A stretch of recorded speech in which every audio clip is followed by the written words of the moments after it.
Assalamualaikum warahmatullahi wabarakatuh. Sahabat sehat BKI Winra dan Mas Said Surakarta, sehat jiwanya, sehat raganya. Halo sahabat BKI Winra dan Mas Said Surakarta, bagaimana kabarnya? Semoga selalu sehat dan selalu bahagia. Amin. Perkenalkan, nama saya Azizah. Di sini saya akan menjelaskan sedikit pemahaman saya mengenai bullying. Bullying merupakan perilaku agresif dari seseorang yang berulang, disengaja, dan bertujuan untuk memberikan rasa sakit ataupun kondisi tidak nyaman kepada individu lain secara emosional, fisik, maupun mental. Hal ini biasanya dilakukan oleh individu atau sekelompok orang yang berkuasa, yang mendominasi kepada seseorang yang tidak memiliki kekuatan atau anak yang tidak populer. Pada umumnya, bullying itu dari atas. Yang pertama, ada bullying verbal. Bullying ini dilakukan oleh seseorang melalui kata-kata ataupun secara lisan, seperti mengejek, merendahkan, menghina.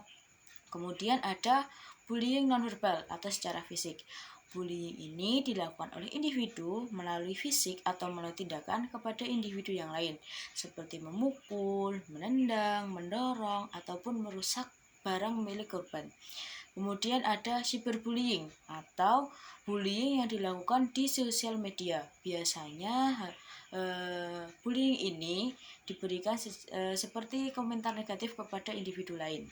Kemudian ada bullying sosial, bullying yang dilakukan oleh individu untuk memutus atau merusak hubungan sosial pada korban. Nah, itu tadi beberapa jenis-jenis dari bullying. Kemudian, dari perilaku bullying tadi akan menimbulkan dampak yang dirasakan oleh korban.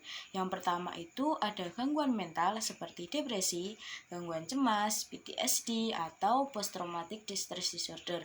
Kemudian ada gangguan tidur atau insomnia, ada penurunan prestasi karena korban bullying pasti akan sulit untuk berkonsentrasi dalam belajar. Kemudian ada trust issue, sulit untuk mempercayai orang lain, ada pikiran untuk melakukan balas dendam kepada pelaku. Dan yang terakhir itu ada gejala psikomatis seperti sakit kepala, sakit perut sebagai respon emosional dari tubuh. Kemudian tanpa sengaja lewat di profil sosial media saya cerita fiksi dengan judul Titik Terendah karya Singgah Andeskarya. Dalam cerita ini, individu atas nama Shirley memiliki 2 orang tua yang masih lengkap, 2 seorang kakak dan juga sepupu perempuan atas nama Erlina. Shirley mendapati tindakan bullying oleh teman-temannya, baik bullying secara verbal maupun nonverbal. Hal ini dikarenakan rencana dari teman sekelompok Erlina. Erlina merasa bahwa Shirley ini merasa beruntung karena mendapatkan kasih sayang dari orang tuanya, kasih sayang dari teman, kasih sayang dari kedua kakaknya, prestasi yang bagus dan juga cantik. Erlina merasa bahwa Shirley harus merasa salah di depan kedua orang tuanya maupun di depan kakak-kakaknya. Hingga ia mengalahkan segala cara dan merencanakan rencana-rencana bullying kepada Shirley. Kedua kakaknya pun juga lambat laun mengalami permasalahan dengan kedua orang tuanya hingga meninggalkan rumah. Shirley sendiri tidak pernah membicarakan atau mengatakan atas tindakan bullying yang dia alami kepada kedua orang tuanya. Karena saat dia mengatakan hal tersebut, kedua orang tuanya tidak pernah percaya dan lebih percaya kepada Erlina, sepupu perempuannya. Di sekolah, Shirley mendapatkan perilaku bullying dan di rumah dia mendapatkan kekerasan dari ayahnya jika ia melakukan kesalahan padahal itu bukan kesalahannya, dan juga selalu dibanding-bandingkan dengan sepupunya, dibandingkan atas nilai, atas perilaku, dan juga lainnya. Hal ini yang membuat Shirley merasa semakin tertekan dan mengakibatkan kondisi kesehatannya semakin hari semakin menurun. Pada suatu hari, Shirley pernah melakukan perlawanan kepada Erlina.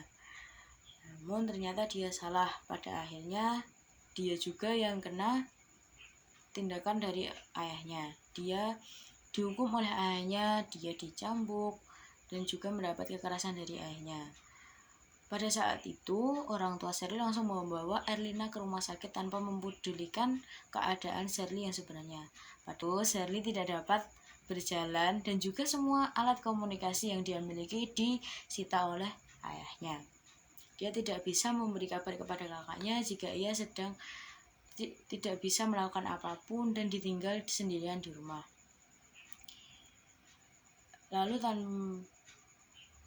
kemudian lambat laun semua fakta itu menguap akan kejahatan Erlina yang telah dilakukan kepada Sherly, mulai dari curang dalam mengerjakan tugas, membakar soal-soal olimpiade yang telah dikerjakan Sherly, merasa iri dengan kasih sayang didapatkan oleh Sherly, semuanya terkuak. Mulai saat itu orang tua Sherly mulai sadar jika dia hanya dimanfaatkan oleh Erlina, sepupu perempuannya ini, keponakannya mereka. Lalu disitulah orang tuanya mulai sadar dan juga mulai mengeluapkan amarahnya kepada Erlina, karena selama ini ternyata dia telah salah menilai putrinya dan lebih percaya kepada keponakannya. Namun penyesalan hanyalah penyesalan. Saat kedua orang tua Sherly tiba di rumah, Sherly telah tiada. Karena kondisi dia yang terakhir ditinggalkan oleh orang tuanya dengan kondisi yang tidak bisa berjalan dan alat komunikasi disita oleh orang tuanya, tidak diberi makan. Akhirnya dia meninggal dunia di dekat dapurnya yang ditemukan oleh kedua kakaknya. Karena kakaknya juga merasa bingung, kok tidak ada kabar dari adiknya. Kemudian kakaknya pulang untuk menemui adiknya dan mengecek apakah kondisi adiknya ini benar-benar baik saja seperti yang dikatakan oleh ibunya atau tidak. Namun nyatanya salah.